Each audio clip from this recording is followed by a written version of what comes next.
quando qualquer pessoa esteja estudando história, ela consegue ver certas semelhanças entre diversas épocas e tende a traçar comparações entre elas.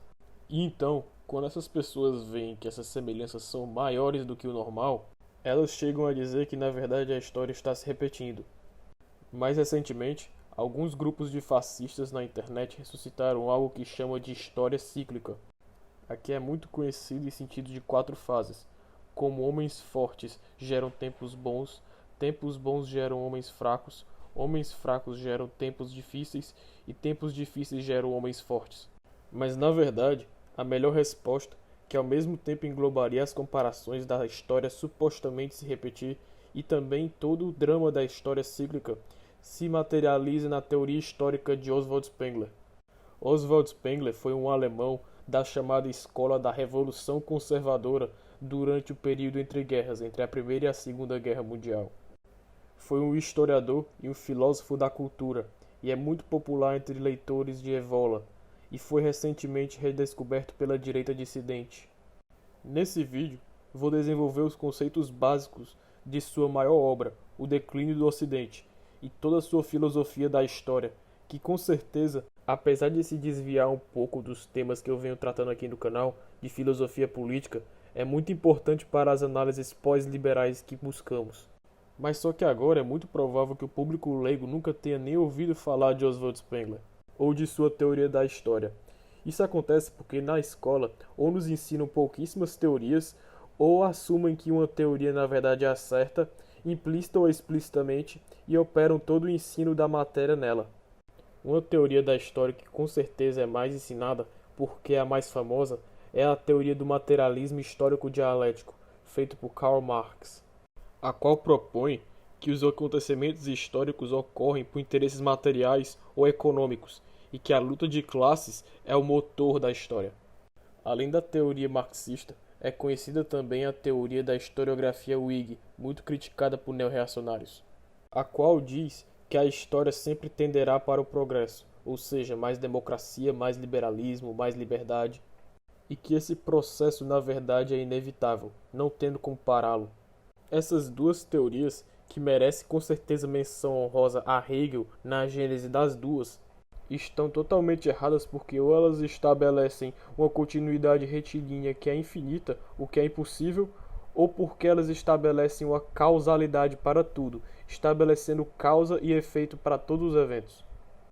Então, finalmente, nós entramos na teoria e filosofia histórica de Oswald Spengler, que refuta essas teorias falsas e nos dá a resposta verdadeira para toda a matéria da história. Um fator diferenciador da filosofia da história de Spengler em relação a todas as outras é que ela não considera unicamente a impressão mecânica do mundo, a que levaria naturalmente a uma análise de causalidade, mas também considera a impressão orgânica que o mundo nos passa, passando uma análise simbólica, orgânica, cultural. Nas palavras de Spengler, ainda não penetrou nas nossas formulações teóricas a convicção de que, além da necessidade de causa e efeito, e que eu gosto de chamar de lógica do espaço, há na vida ainda a necessidade orgânica do destino, a lógica do tempo. Esta última constitui um fato de profunda certeza íntima, um fato que dá conteúdo a todo o pensamento mitológico, religioso, artístico, um fato que forma o núcleo e a essência de toda a história, em oposição à natureza, mas que permanece inacessível aos métodos de conhecimento analisados na crítica da razão pura. A matemática e o princípio da causalidade conduzem a uma ordem naturalista dos fenômenos. A cronologia e a ideia do destino levam a uma ordem histórica. Spengler pensa dessa forma porque tudo que uma cultura produz, o que ele chama de signos, são melhor analisados sob um prisma orgânico, ou seja, simbólico. Um dos maiores ataques que Spengler faz no seu livro é ao esquema historiográfico de 3 fases: Antiguidade, Idade Média e Tempo Moderno. O primeiro dos erros desse sistema é porque ele traça uma sequência retilínea entre o pior para o melhor, no caso da Antiguidade até a Modernidade. De forma que esse esquema mostra que o momento atual é um verdadeiro gabarito para a história, pois tudo que estava errado hoje está correto, hoje não tem como melhorar. O melhor exemplo disso é a tese do fim da história do Francis Fukuyama, que diz que a democracia, igualdade, liberdade, liberalismo se tornaram valores impossíveis de serem superados, o que é verdadeiramente uma lição de moral a ser tirada da história. Além disso, o outro problema que Spengler nota é que esse sistema, apesar de suas pretensões universalizantes, se baseia unicamente em um cenário restrito, isso é, a história da Europa, o que é claramente uma contradição, porque, ao tentar universalizar toda a história da humanidade enquanto coloca a Europa no centro de tudo, coloca acontecimentos ocorridos em outras civilizações igualmente importantes àqueles acontecidos na Europa em segundo plano, em flagrante eurocentrismo. Nunca se perguntaram por que países como Japão ou Rússia estavam na dita Idade Média com relação aos europeus e por que alguns professores de história diziam que árabes e chineses eram de certa forma mais avançados que os cristãos? A resposta para isso é dada por Spengler quando ele diz: esse sistema, comumente adotado pelos habitantes da Europa Ocidental dos nossos dias e que faz as grandes culturas girarem em torno de nós como se fôssemos o centro de todas as ocorrências universais, costumo denominá-lo de sistema ptolomaico da história. Como a descoberta copernicana, no terreno da história, considero o sistema que neste livro substitui aquele outro, o sistema no qual a Antiguidade e o Ocidente figuram ao lado da Índia, da Babilônia, da China, do Egito, das culturas árabe e mexicana, sem ocuparem em absoluto nenhuma posição privilegiada. Todas essas culturas são orbes diversos do desenvolvimento geral, que pesam tanto quanto a antiguidade no balanço total da história e superam-na em muitos casos, no que toca à grandiosidade das concepções espirituais e à pujança ascensional. Portanto, a posição que devemos tomar, tanto em relação ao curso retilíneo quanto em relação ao cenário restrito da Europa, é que não devemos considerar a história da humanidade como um todo, e sim a história de civilizações separadas, de culturas próprias, analisando separadamente a cultura da Europa Ocidental, a cultura da Grécia Antiga, a cultura da Babilônia e por aí vai. E que cada uma dessas culturas possua a sua própria linha temporal, a qual nunca é retilínea, e sim se assemelha à vida de um organismo, como que se, antes de sua morte, passasse pelas fases de juventude e de maturidade. Nas palavras de Spengler, sabemos que o ritmo, a forma, a duração de vida de todos os organismos são determinados pelas peculiaridades da espécie a que pertencem, e o mesmo ocorre com relação a todas as manifestações da sua vida. Ninguém suporá que um carvalho milenar se ache precisamente agora no ponto inicial de sua verdadeira evolução. Ninguém há de crer que uma lagarta, cujo crescimento observamos dia a dia, possa continuar a crescer do mesmo modo durante anos a fio. Nesses casos, toda a gente percebe com absoluta certeza a existência de um limite, e essa sensação é idêntica com o senso das formas orgânicas. Mas, em face da história da humanidade civilizada, predomina um otimismo desenfreado, a menosprezar quaisquer experiências históricas, e com isso orgânicas, relativas ao desenvolvimento futuro. Cada um descobre no presente os sintomas de um progresso linear, especialmente significativo, não porque possa comprová-lo cientificamente, mas porque o acha desejável. Uma tentativa falha de tentar resolver o problema do eurocentrismo, o que é muito também engraçada, é a de nomear a chamada Idade Contemporânea, a qual o próprio Spengler chama de ridícula. Essa novidade foi adicionada porque supostamente seria injusto às outras partes do mundo que se nomeassem mais e mais idades apenas tomando como base os acontecimentos europeus.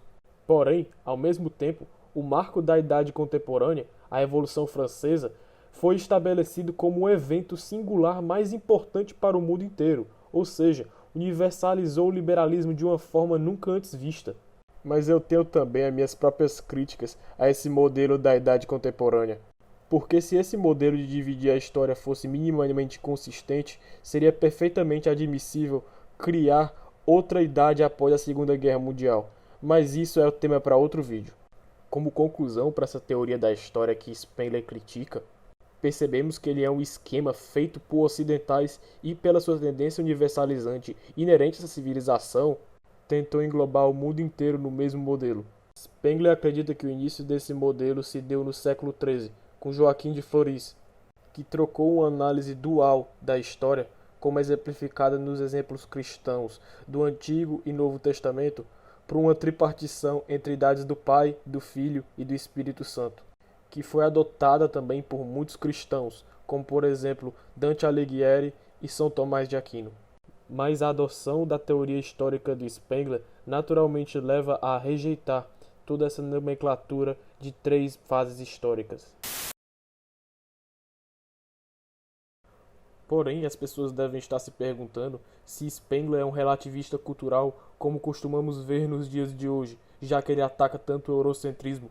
Mas, diferentemente dos professores de antropologia das universidades brasileiras, o relativismo cultural de Spengler com certeza adota um critério, o que pode dizer certamente que uma cultura ou civilização é superior à outra, o que se evidencia na sua nomenclatura para chamar as culturas altas. Cultura alta, nesse sentido, é o que as pessoas hoje em dia chamam de civilizações, como por exemplo civilização romana, etc. As quais são civilizações mais avançadas material e espiritualmente, as quais passam por todos os estágios orgânicos de desenvolvimento e produzem muitos signos. Signo é uma categoria ampla das coisas que são produzidas por uma cultura, como por exemplo política, arquitetura, arte e muitas outras coisas. Essas chamadas culturas altas existem por volta de uma dúzia, e as mais famosas são, por exemplo, a cultura ocidental, que Spengler chama de cultura faustiana, a cultura greco-romana, que Spengler chama de cultura apolínea, a cultura do Oriente Médio, que Spengler chama de cultura mágica, e entre outras, como por exemplo a Babilônia, o Egito, a China, a Índia e a Mesoamérica. Dessa forma, Spengler contrasta as nomenclaturas de história universal e de universo como história, sendo a história universal a maneira como a história foi tomada até agora, ou seja, analisando a humanidade como um todo, enquanto o universo como história analisa as culturas como organismos em um ecossistema, cuja soma de todas elas torna o conjunto universo, que pode ser considerado a história. Enquanto o universo como história pode ser comparado a um ecossistema cheio de organismos vivendo dentro dele, a história universal pode ser comparada a uma tênia, na qual os historiadores ficam adicionando cada vez mais partes. De certa maneira, essas culturas altas são consideradas como que espécies de um mesmo gênero, o que nos permite traçar analogias entre diversas dessas culturas. E então, Spengler notou dois estágios que ocorrem em todas essas culturas altas. E eles são tratados aqui como termos antagônicos, e por causa da escolha desses termos específicos, ficou um pouco mais confuso de entender essa parte da teoria. Essas duas fases são as fases de cultura e de civilização, que representam, respectivamente, as fases de juventude e de amadurecimento de uma cultura alta. O estágio de cultura é o estágio inicial, como se fosse a infância, que sucede o nascimento de um organismo. Esse é um estágio mais tradicional, com maior entusiasmo com relação à metafísica e à especulação filosófica, além de também conter muitos elementos religiosos e mitológicos, e se situa em áreas rurais, sem muita evolução tecnológica. O estágio da cultura é exemplificado na figura da província. Já o estado de civilização, nas palavras de Spengler, tornam-se solúveis e derradeiros os mais difíceis problemas da morfologia da história. Em outras palavras, esse estágio representa a maturação, a idade da velhice. Nesse estágio, a cultura alta se torna pragmática e materialista, de certa forma até ateia. Em vez de ser rural, ela se torna urbana e cosmopolita, sendo ela melhor exemplificada na imagem de uma metrópole. O curso orgânico natural que uma cultura alta deve seguir é passar primeiro pelo estágio de cultura, para depois passar pelo estágio de civilização e então perecer. O que não é um processo retilíneo, mas sim de crescimento, apogeu e declínio. Ao final disso, nós notamos o sentido que a palavra destino assume na obra de Spengler. Da mesma forma que é o destino de um bebê se tornar um adulto, depois um velho e depois morrer, destino é a destinação essencial de um organismo, o curso necessário que ele deve tomar. Algumas considerações que podemos traçar, uma vez que percebemos que esse modelo de civilização e cultura traçado por Spengler é verdade, é que práticas de ghost dancing, como falei no vídeo anterior, além de serem ilógicas, são quase impossíveis, pois não se dá para voltar ao passado de uma cultura, do mesmo jeito que não dá para um velho se rejuvenescer. E também afirmações feitas por quase todo direitista na internet e fora, que a degeneração, o progressismo, o marxismo são causas para a queda da civilização ocidental, que na verdade esse processo se encontra invertido, sendo o Ocidente entrando no estado de civilização, ou seja, o estado de decadência, que é a causa para esses fenômenos como o progressismo, marxismo ou a degeneração. Essas coisas são consequências da queda do Ocidente, e não causas da queda. E é por isso que Oswald Spengler titula sua obra de O Declínio do Ocidente, porque é a partir dessa análise que ele descobre que o Ocidente está no estado de civilização, em sua eventual decadência.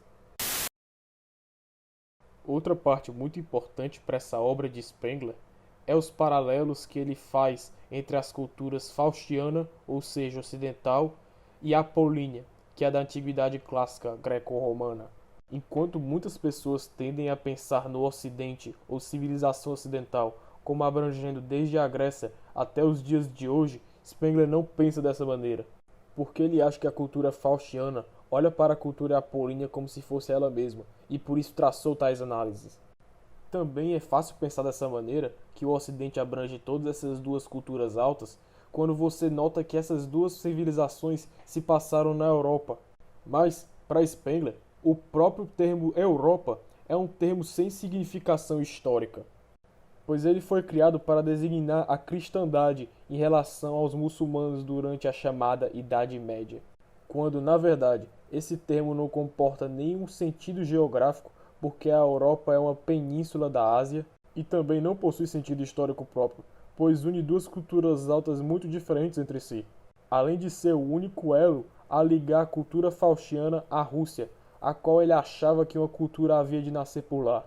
Porém, apesar de essas duas culturas, apolínea e faustiana, serem duas culturas altas e, portanto, passivas de serem traçadas analogias entre as duas, como farei depois nesse vídeo, a cultura apolínea tem esse nome em referência ao deus Apolo, significativo da ordem, uma cultura que se baseava no princípio da estática, ou stasis em grego, que baseava tanto a sua perspectiva histórica quanto também a sua física. Os povos dessa civilização são os helenos, ou seja, os gregos, e os que compunham a etnia romana, ou seja, sabinos, etruscos e latinos. Os gregos representam o estado de cultura, pois eram mais propensos à especulação filosófica, além de manterem seus mitos, religiões e aspectos tradicionais e rurais. E os romanos representam o estado de civilização, sendo em comparação aos gregos bárbaros por sua pragmaticidade, imperialismo e vontade de conquista. Enquanto os gregos tinham alma, os romanos tinham intelecto. Enquanto o nome da cultura faustiana faz referência ao alquimista Johann Faust, que vendeu a sua alma para o demônio Mefistófeles em troca de conhecimento e prazeres, e se baseia pelo princípio da dinâmica, ou seja, a busca pelo movimento perpétuo, nele baseando a sua física e suas diversas práticas no decorrer de sua história. A etapa de cultura da cultura faustiana obviamente se passa durante o que chamam de Idade Média, enquanto a sua etapa de civilização se dá por volta do século XVIII. Essa cultura alta recebe o nome de um alquimista alemão porque os povos dessa cultura são descendentes dos invasores germânicos, sendo todos os reinos do Ocidente, em pouco ou em grande parte, descendentes desses invasores. O que Oswald Spengler vê como a civilização pura, o símbolo típico do final, é o fenômeno do imperialismo, pois toda civilização, antes de seu fim, chega no imperialismo, como ocorreu em Roma, China e no Islã. Pois, segundo Spengler, enquanto o homem culto projeta suas energias para dentro, o homem civilizado projeta suas energias para fora. Para fins de entender melhor o que acontecerá no Ocidente nos fins de sua civilização, é melhor compará-lo analogicamente com a civilização apolínea, pois Roma representa isso da melhor maneira possível. No estado de transição entre a cultura e a civilização apolíneas, apareceu um dos maiores imperialistas que o mundo já viu, sendo ele Alexandre o Grande. Porém, já entrando no estado de civilização adentro, um homem que merece grande destaque nisso é Júlio César, o qual Spengler dedicou um próprio fenômeno dentro das culturas altas, o qual ele chama de cesarismo. Agora, traçando um paralelo entre a cultura faustiana, com certeza o Alexandre o Grande dessa cultura seria Napoleão Bonaparte, porque se situou entre a transição dos dois estágios. E uma figura que Spengler destaca muito no começo de seu livro é a de Cecil Rhodes, o imperialista britânico que fundou a Rodésia, atual Zimbábue, na África.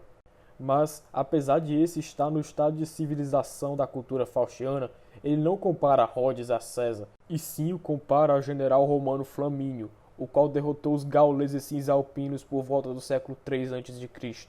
Os Césares ocidentais, para Spengler, ainda haviam de chegar, um pouco antes da civilização morrer completamente. E Cecil Rhodes e o imperialismo industrial na África representava apenas um vislumbre do que havia de chegar.